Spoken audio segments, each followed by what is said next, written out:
ಶಿವಕುಮಾರ್ ಅವರು ಕೊಟ್ಟಂತಹ ಒಂದು ಸ್ಟೇಟ್ಮೆಂಟ್ ಹೇಗೆ ಪರವಿರೋಧದ ಚರ್ಚೆಗೆ ನಾಂದಿ ಹಾಡಿದೆ ಅನ್ನೋದ್ರ ಡೀಟೇಲ್ಸ್ ಕೊಡ್ತಾ ಇದ್ವಿ. ಯಾವ್ದು ಸರಿ ಯಾವ್ದು ತಪ್ಪು, ಮೂಲೋದ್ದೇಶ ಸರಿ ಇದ್ರೂ ಕೂಡ ಬಳಸಿದಂತಹ ಶಬ್ದಗಳು ಸರಿ ಇದೆಯಾ, ಈ ಮೂಲಕ ಉದ್ದೇಶಗಳು ಈಡೇರ್ದಂಗೆ ಆಗತ್ತಾ ಅನ್ನೋ ಪ್ರಶ್ನೆಗಳ ಬೆನ್ನಲ್ಲೇ ಕಾರ್ಯಕ್ರಮದಲ್ಲಿ ಚಿತ್ರರಂಗಕ್ಕೆ ಉತ್ತೇಜನ ಕೊಡುವಂತಹ ಮಾತನ್ನ ಮುಖ್ಯಮಂತ್ರಿಗಳು ಆಡಿದ್ರು.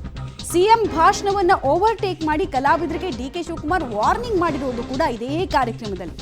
ಮೈಸೂರಿನಲ್ಲಿ ಫಿಲಂ ಸಿಟಿ ನಿರ್ಮಾಣ ಮಾಡೋ ಬಗ್ಗೆ ಸಿಎಂ ಮಾತನಾಡಿದ್ರು. ಸಮಾಜ ಬದಲಾವಣೆ ಆಗೋ ಚಿತ್ರಗಳು ಬರಬೇಕು ಅನ್ನುವಂತಹ ಸಂದೇಶವನ್ನ ಕೊಟ್ಟಿದ್ರು. ಆದರೆ ನೆಟ್ಟು ಬೋಲ್ಟು ಟೈಟ್ ಮಾಡ್ತೀನಿ ಅಂತೆಲ್ಲ ಡಿಕೆ ಶಿವಕುಮಾರ್ ಇದೇ ಕಾರ್ಯಕ್ರಮದಲ್ಲಿ ಒಂದು ವೇದಿಕೆ ರಾಜಕೀಯ ನಾಯಕರ ವೈರುಧ್ಯಗಳು ಒಂದೇ ವೇದಿಕೆಯಲ್ಲಿ ಕಾಣೋದಕ್ಕೆ ಸಿಕ್ಕಿತ್ತು. ರಾಜ್ಯ ಸರ್ಕಾರದ ಇಬ್ಬರು ಸಾರಥಿಗಳಿಂದ ವಿಭಿನ್ನ ನಡೆ ನುಡಿ ಒಂದೇ ಕಾರ್ಯಕ್ರಮಕ್ಕೆ ಸಂಬಂಧಪಟ್ಟಂತೆ ಸಿಕ್ಕಿದ್ದು ಕೂಡ ಈಗ ಗಮನ ಸೆಳೀತಾ ಇದೆ. ಏನ್ ಹೇಳಿದ್ರು ಫಸ್ಟ್ ನೋಡೋಣ.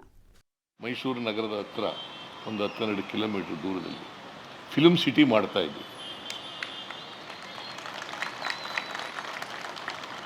ನಾನು ಹಿಂದೆನೇ ಮುಖ್ಯಮಂತ್ರಿ ಆಗಿರುವಾಗ ಘೋಷಣೆ ಮಾಡಿದ್ದೆ ಕೊಡಬೇಕು ಅಂತ. ಆಮೇಲೆ ಕುಮಾರಸ್ವಾಮಿ ಮುಖ್ಯಮಂತ್ರಿ ಆದಮೇಲೆ ಇಲ್ಲ ರಾಮನಗರಕ್ಕೆ ತಗೊಂಡು ಹೋಗೋಣ ಅಂತ ಏನು ಅಲ್ಲಿಗೆ ಕೈ ಬಿಟ್ಬಿಟ್ರು. ಈಗ ಮತ್ತೆ ನಾನು ಬಂದ ಮೇಲೆ ಮುಖ್ಯಮಂತ್ರಿ ಆದಮೇಲೆ 150 ಎಕರೆ ಜಮೀನನ್ನು KIDBಯಿಂದ ವಾರ್ತಾ ಇಲಾಖೆಗೆ ವರ್ಗಾವಣೆ ಮಾಡಿದ್ದೇವೆ. ಬಂದಿದ್ದೇನಪ್ಪ, ಅದನ್ನು PPP ಮಾಡೆಲಲ್ಲಿ ಮಾಡಬೇಕು ಅಂತ ಮಾಡಿದ್ದೀವಿ. ಯಾಕಂದರೆ ಎಲ್ಲ ಸೌಲಭ್ಯಗಳು ಕೂಡ ಸಿನಿಮಾ ತಯಾರು ಮಾಡಲಿಕ್ಕೆ ಏನೇನು ಬೇಕು, ವರ್ಲ್ಡ್ ಕ್ಲಾಸ್ ಫಿಲ್ಮ್ ಸಿಟಿಯನ್ನು ಮೈಸೂರಿನಲ್ಲಿ ಮಾಡ್ತಕ್ಕಂಥ ಕೆಲಸವನ್ನು ಮಾಡ್ತೇವೆ ಅಂತಕ್ಕಂಥ ಮಾತುಗಳನ್ನು ಹೇಳಲಿಕ್ಕೆ ನೀವೆಲ್ಲ ಬಣ್ಣ ಹಾಕೊಂಡು ನಾಟಕ ಮಾಡ್ತೀರಿ, ನಾವು ಬಣ್ಣ ಹಾಕೊಳ್ದಿದ್ದೀರ ಸಿನಿಮಾ ಮಾಡ್ತಾ ಇದ್ದೀವಿ. ಬಟ್ ನನಗೆ ಈ ಫಿಲಮ್ ಇಂಡಸ್ಟ್ರಿ ಬಗ್ಗೆ ಬಹಳ ಕೋಪ ಬಂದ್ಬಿಟ್ಟಿದೆ, ನನಗೆ ಸಿಟ್ಟು ಬಂದ್ಬಿಟ್ಟಿದೆ. ನಮ್ಮ ನೀರು ನಮ್ಮ ಹಕ್ಕು ಅಂತ ಪಾದಯಾತ್ರೆ ಮಾಡೋದು. ಸಾಧು ಕೋಕಿಲ ಮತ್ತು ವಿಜಿ ಇಬ್ರು ಬಿಟ್ರೆ ಯಾರು ಪಾರ್ಟಿಸಿಪೇಟ್ ಮಾಡಲಿಲ್ಲ. ಇದು ತಲೆಯಲ್ಲಿ ಇರಲಿ. ಅಲ್ಲಿ ಪರ್ಮಿಷನ್ನೇ ಕೊಡ್ಬೇಡ ಅಂದ್ರೆ ಶೂಟಿಂಗೇ ನಡೆಯಲ್ಲಪ್ಪ. ನಮಗೂ ಗೊತ್ತಿದೆ ಎಲ್ಲ, ಯಾರ್ಯಾರಿಗೆ ಎಲ್ಲೆಲ್ಲಿ ನಟ್ಟು ಬೋಲ್ಟ್ ಟೈಟ್ ಮಾಡಬೇಕು ಅಂತ ಕೂಡ ನನಗೆ ಐ ನೋ ದಟ್. ಡೀಟೇಲ್ಸ್ ಕೊಡ್ತಾರೆ. ನೇರ ಸಂಪರ್ಕದಲ್ಲಿ ಜಾಯ್ನ್ ಆಗ್ತಾ ಇದ್ದಾರೆ ಶ್ರೀನಿವಾಸ್.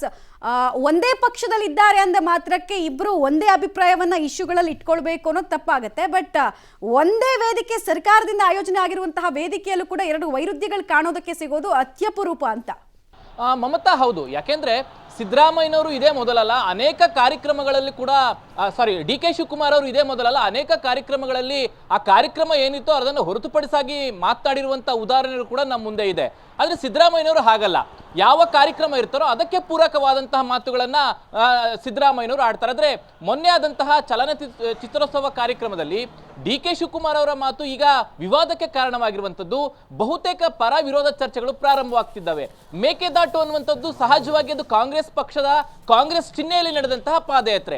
ಇಂತಹ ಪಾದಯಾತ್ರೆಗೆ ನಟರು ಕಲಾವಿದರು ಬರಬೇಕು ಅಂತ ಅಪೇಕ್ಷೆ ಪಡುವಂಥದ್ದೇ ತಪ್ಪು. ಆದರೆ DK ಶಿವಕುಮಾರ್ ಅವರು ಇದನ್ನೇ ನೆಪವಾಗಿಟ್ಕೊಂಡು ಕಲಾವಿದರು ಮತ್ತೆ ನಟರು ಎಲ್ಲರಿಗೂ ಕೂಡ ವಾರ್ನಿಂಗ್ ಅನ್ನ ಮಾಡಿರುವಂಥದ್ದು ಎಷ್ಟು ಸರಿ ಅನ್ನುವಂತಹ ಚರ್ಚೆಗಳು ಆಗ್ತಿದ್ದಾವೆ. ಹಾಗಾಗಿ ಸಹಜವಾಗಿ DK ಶಿವಕುಮಾರ್ ಅವರು ಏನಾದರೂ ಸಿನಿಮಾ ರಂಗದ ಮೇಲೆ ಹಿಡಿತವನ್ನ ತೆಗೆದುಕೊಳ್ಳೋದಕ್ಕೆ ಮುಂದಾದ್ರ ಅನ್ನುವಂಥ ಅನುಮಾನಗಳು ಕಾಡ್ತವೆ. ಆದರೆ ಚಿತ್ರರಂಗದ ವತಿಯಿಂದ ಯಾರು ಕೂಡ ಬಹಿರಂಗವಾಗಿ ಬಂದು DK ಶಿವಕುಮಾರ್ ಅವರ ಹೇಳಿಕೆಗಳನ್ನ ವಿರೋಧ ಮಾಡುವಂತ ಪ್ರಯತ್ನಗಳನ್ನ ಮಾಡ್ತಿಲ್ಲ.